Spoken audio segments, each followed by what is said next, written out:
The Vale is a wide, fertile valley that is dominated by vast mountain ranges called the Mountains of the Moon. The Vale is bordered by the Bight to the north, the Narrow Sea to the east, the Riverlands to the west, and the Bay of Crabs to the south. Before the coming of the Andals, these lands were sparsely populated, for the mountain pass into the Vale had prohibited most first men from migrating into these lands. Nonetheless, thousands of first men eventually came to live in the Vale, having moved from the Riverlands. Not much is written about the early first men settlers in the Vale, other than they were spread out across the Vale, with the most organized and powerful claiming the fertile valley that is encircled by the Mountains of the Moon. The most powerful settlers would soon enough form houses, and some even became petty kings. Some of these houses that were formed during the Dawn Age in the Vale included House Royce of Runstone, House Shett of Gulltown, House Hunter, House Wainwood, House Redfort, and House Belmore. Though it's possible that most of these houses had petty kings, it was the Bronze Kings of House Royce and the Gulltown Kings of House Shett that constantly vied for the full control of the Vale, but none of them were able to conquer and rule the entirety of this kingdom. Both these two ancient houses set up their sits on a peninsula that lies north of the Bay of Crabs, and the Royces constructed their castle of Runstone in the north of the peninsula, while the Shetts set up Gulltown overlooking the Bay of Crabs, and Gulltown would go on to become the only city in the Vale. It was the control of this peninsula that must have started conflicts between the Royces and the Shetts, but later on, when both these houses declared to be kings, their conflicts must have intensified. Just like everywhere else in the world of ice and fire, the Vale must have suffered through the cataclysmic long night, but some of its people must have survived this dark period and went on to reclaim their home, and the Royce kings and Shett kings would resume their old rivalry. However, the true history of the Vale is centered around the invasion of the Andals, for the Vale was the most affected by the arrival of the Andals in Westeros. Around 6,000 years before the start of the current events in the world of ice and fire, the Andals started to sail from the coasts of Andalos, and they would first land in the Vale because it was the closest kingdom to Andalos. Though the first men fought the Andals invaders fiercely, burning every Andal ship that landed on their shores, more Andals would continue to sail to the Vale.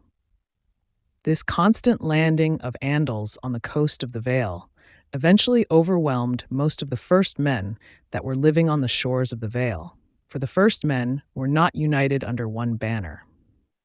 And the fact that the Andals were armored in steel also gave them an upper hand in their conflicts with the first men, for the first men wielded bronze weapons that couldn't withstand the iron weapons of the Andals.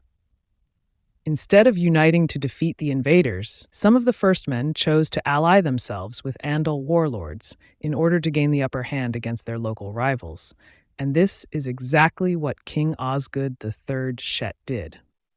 The constant wars between the Royces and the Shetts had continued even during the Andal invasion of the Vale, though both houses were threatened by the Andals. King Osgood III had suffered significant defeats in his war against House Royce, that was at the time ruled by King Yorwick VI Royce, and so King Osgood sought out the help of an Andal knight named Sir Gerald Grafton so that they could together destroy the Bronze King. To seal his alliance with Sir Gerald, King Osgood made 3 marriage pacts in which Sir Gerald married King Osgood's daughter. King Osgood married Sir Gerald's eldest daughter, and King Osgood's son and heir married the youngest daughter of Sir Gerald. All the 3 marriages were performed by septons, and King Osgood and his family converted to the faith of the Seven, forsaking the old gods of his ancestors. The combined forces of King Osgood's first men and Sir Osgood's Andal warriors then attacked King Yorwick Royce. Though King Osgood's forces were victorious, Osgood's victory was hollow, for he died in the battle. But worse still was the betrayal of Sir Gerald Grafton, for he would usurp the throne of King Osgood's son after he returned to Gulltown. This usurper, King Gerald Grafton, then imprisoned the late King Osgood's son in his bedchamber until the young prince got Gerald's daughter pregnant. After his daughter gave birth to a son, her husband was then killed, but this action enraged the first men living in Gulltown, and they rose up and revolted against King Gerald. However, King Gerald, together with his Andal knights, viciously put down this revolt, killing thousands of the first men in the process. Despite his tyrannical methods, King Gerald would prove to be a great ruler, for he brought great prosperity to Gulltown. And his successors carried on in his footprints, for they developed Gulltown from a small town to a proper city. Though the Andals had fully taken over Gulltown, the rest of the Vale was still controlled by the first men, and after the example Sir Gerald had set in Gulltown, the rest of the First Men rulers refused to have any kind of civil dealings with any Andal knight.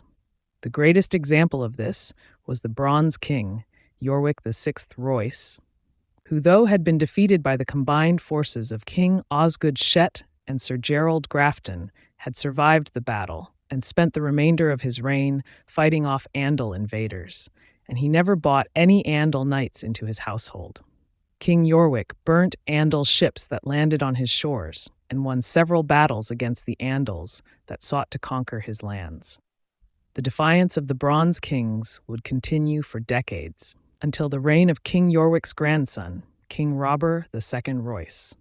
King Robert had attained kingship at the young age of 16, but despite his youth, King Robert would go on to demonstrate his prowess as a warrior, military commander, and a leader. By the time of Robert's coronation, the Andal invaders had conquered most of the Vale, but they had failed to unite under one ruler, which led to conflicts amongst themselves. King Robert took advantage of the infighting amongst the Andal warlords, and he set out to unite the houses of the first men in the Vale that were still free of Andal rule. King Robert managed to unite the houses of Redfort, Belmore, Hunter, Upcliff, and Coldwater to his cause. King Robert even gained the allegiance of some Andal warriors that had been born and raised in the Vale. After forming these great alliances, King Robert was declared the High King of the Vale, the Fingers, and the Mountains of the Moon, and he was able to field a powerful army that could rival that of the Andal warlords. King Robert then attacked the Andal warlords one at a time, and his first opponent was the Andal Petty King of the Fingers, Quile Corbray. King Robert personally killed King Quile in single combat, even though Quile was wielding the ancestral Valyrian steel sword of House Corbray, Lady Forlorn. After King Quile's death, Robert II claimed Lady Forlorn for himself. While King Robert was subduing the King of the Fingers, he had simultaneously sent his sister, who was also a capable warrior, to infiltrate Gulltown in order to urge the Shetts to rise up against the Grafton Kings. The gates of Gulltown were opened by the Shetts, and the forces of King Robert's sister took the city. King Robert then turned his attention to a legendary Andal warlord who had earned the title of the Hummer of the Hills. With his combined strength, King Robert attacked the Hummer, and at the Battle of Iron Oaks, the Hummer's forces were defeated and he was killed. After these three great victories, the Andals realized the danger that they faced if King Robert went unchallenged, and in order to combat the Bronze King, the Andal petty kings and warlords decided to set aside their differences, and they united under one ruler. If you enjoyed this video, please leave a comment and subscribe to the channel.